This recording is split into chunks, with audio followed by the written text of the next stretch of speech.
A unique case of ventricular entrapment in the setting of intracranial hemorrhage. Abstract. Ventricular entrapment can be quite challenging when diagnosing and treating. Signs and symptoms can be vast, and differentials can seem overwhelming. Imaging in the hospital is key for diagnosis.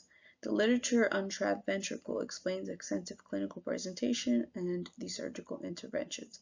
Ultimately, inflammation is the culprit that leads to obstruction and eventual dilatation of the ventricle. Introduction. Trapped or isolated ventricle is relatively rare but a critical condition. It's commonly observed in patients with hemorrhage, inflammation, infection, tumor removal, or VP shunt placement. Typically, the symptoms manifest after the patient experiences improvement. Pathophysiology of trapped ventricle involves arachnoid blockage of entrances and exit of the fourth ventricle. Increasing pressure on the cerebellum and subsequently on the brainstem can be fatal, especially if it affects the lower medulla. The rarity of the isolated fourth ventricle condition has limited the availability of sufficient data to support comprehensive research, elucidating to its etiology, prevalence, or incidence. Case presentation. We have a 54-year-old African American female with a past medical history of hypertension and well-controlled diabetes. She was brought in by her husband due to concerns after she experienced a fall and urinary incontinence. Previously, the husband explained that she had increasing headaches, left eye pain, progressive weakness in her legs, which caused her to have difficulty ambulating over the past several months. He also expressed concerns about memory confusion that have progressively worsened until the day of admission. On the admission, she was found to be afebrile on room air, and labs were remarkable. Because of her neurological symptoms, the CT brain was suggested, and she was found to have a large area of infarction located in the left MCA territory, with obstruction in the left foramen of Monroe. Dilatation was seen, causing a mass effect of 9 mm midline shift to the right. Due to the findings, neurosurgery placed a right VP shunt. After placement of the shunt, she was found to have a vast fungal infection, and treatment with antifungal medication was completed, and there was no further complications. She was alert, awake, and oriented after surgery, and she was able to move all extremities and answer all questions. Discussion.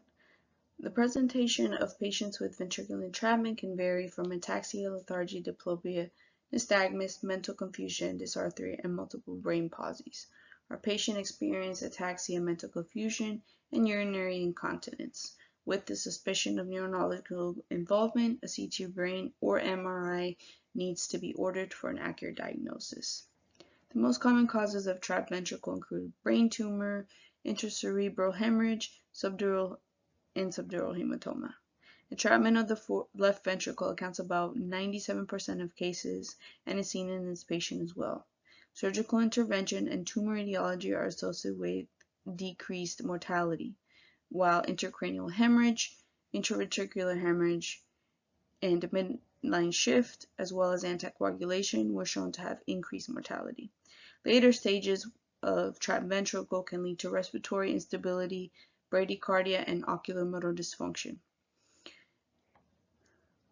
Due to the intervention with the VP shunt placement, the patient was able to retain slightly below or at baseline neurological function. Some complications that can arise is damage to the fourth ventricle, intracystic hemorrhage, and malfunction of the shunt itself. Out of the treatments, the VP shunt is the preferred method that's found to be less invasive and more effective. Mortality reduction can be dependent on the etiology that caused the trapped ventricle. The patient's case is an important insight into the presentation of obstruction, hydrocephalus, and various interventions in practice today. Timely diagnosis and intervention substantially decreases morbidity and mortality. Conclusion. Due to the rarity of this pathology, imaging is crucial in diagnosis, and surgical intervention remains the mainstay of treatment. Early intervention is critical in reducing morbidity and mortality of patients. With increased reporting and study of this diagnosis, etiology, prevalence, and incidence can be formally understood, and interventions can be analyzed and improved based on short and long-term outcomes.